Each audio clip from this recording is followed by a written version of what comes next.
नमस्ते दोस्तों, मेरा नाम है डॉक्टर शेनागी और आज हम बात करने वाले हैं कि जैसे कई बार होता है ना कि हमें कोई जैसे धोखा दे देता है या कोई हमारा अपना बहुत खास दोस्त जैसे हमें चीट कर देता है या फिर आप किसी को बहुत पसंद करते प्यार करते वो आपको चीट कर देता है या आपका कोई दिल टूट जाता है या आपको बिजनेस पार्टनर कोई इसमें धोखा दे देता है या फिर आपकी कोई बहुत क्लोज आपके हार्ट के वो आपको धोखा दे जाता है तो एक सिंकिंग सी फीलिंग होती है या आपका कोई सपना टूट जाता है या फिर आपकी कोई सिलेक्शन नहीं होती या आपका जो ड्रीम है वो पूरा नहीं होता तो एक ऐसा लगता है कि हार्ट में ऐसे सिंकिंग सी फीलिंग आती है। अब ये हम जानते हैं कि सिंकिंग फीलिंग क्यों आती है, क्या रीज़न है। और ये तो सब हम फील करते हैं कि ऐसे लगता है कि हार्ट बस ऐसे कुछ डूब रहा है, कुछ कुछ गिर रहा है हार्ट से। तो ये जो चीज़ होती है इसको आयुर्वेद में अगर आप बोले तो ये स्ट्रेस रिलेटेड एंग्जाइटी एक तरह से है। पर आयुर्वेद में जो इसका एक्सप्लेनेशन है वो अलग है।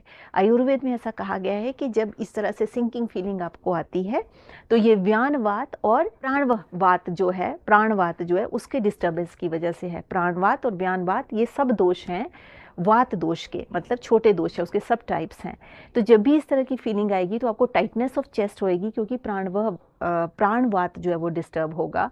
और इसके अलावा जो व्यानवात डिस्टर्ब होगा तो आपको ऐसा लगेगा कि हार्ट में कुछ सिंकिंग सिंकिंग सा हो रहा है, कुछ जैसे दिल डूब रहा है, ऐसा फील आएगा। और ऐसे में क्या होगा, आप देखेंगे कि दिल की धड़कन भी बड़ी ज़्यादा बढ़ जाती है, ऐसे पैल्पिटेशंस ऐसे ठक ठक ठक ठक ठक ऐसे होने लगता है। वो इसलिए होने लगता है क्योंकि व्यानवात की डिस्टर्बेंस है। जब भी ऐसा कोई सिचुएशन आएगा तो व्यानवात जो है वो डिस्टर्ब हो जाएगा। कभी थोड़ा बहुत चेस्ट पेन भी हो सकता है इमोशनल स्ट्रेस आने से, और हार्ट का रिदम भी डिस्टर्ब कर सकता है। अलावा साधक पित्त है वो डिस्टर्ब होगा, वो एक इमोशनल पित्त है, लाइक दैट उसको हम इमोशनल पित्त भी बोलते हैं। साधक पित्त एक टाइप दोष है जो कि हार्ट को गवर्न करता है। जब भी एंगर या प्रेशर में ये एग्रावेट हो जाता है तो ये रेस्टलेसनेस कॉज करता है, मतलब आप एक जगह बैठ नहीं पाएंगे। Tightness around the heart because your emotions are disturbed. It will brings a lot of uneasiness to a emotional person. बहुत जैसे इमोशनल पर्सन कोई है, अगर कोई बड़ा भावनात्मक पर्सन है तो उसको बहुत ज़्यादा ऐसे स्ट्रेस क्रिएट करेगा। ऐसे में तर्पक कफ की भी डेफिशिएंसी हो जाती है। तर्पक कफ एक टाइप का सब दोष है, कफ दोष का। कफ जो है वो स्टेबिलिटी लाता है बॉडी में और तमस गुण को बढ़ाता है। तो जैसे अनियन, गार्लिक, ये सारी चीज़ें जो है बॉडी में तमस एनहेंस करते हैं। ये कफ दोष को स्टेबल लाने वाला है, स्टेबिलिटी लाने वाला है। बट इस कंडीशन में इसकी डेफिशिएंसी हो जाती है if you are not eating at all anything that is enhancing kapha dosha or tamas in you, that means stability, then it will तब भी ये जो डिस्टर्बेंस है it will be too much, और जो कफ को थोड़ा आपकी बॉडी में बढ़ाए। तो आयुर्वेद में इसमें बताया गया है कि आप अश्वगंधा का इस्तेमाल कर सकते हैं या गर्म दूध के साथ नटमेग का इस्तेमाल कर सकते हैं या फिर दूध के घी के साथ थोड़ा गर्म पानी में थोड़ा सा घी डाल के पी सकते हैं, वो भी आपको बैलेंस करेगा वात दोष को।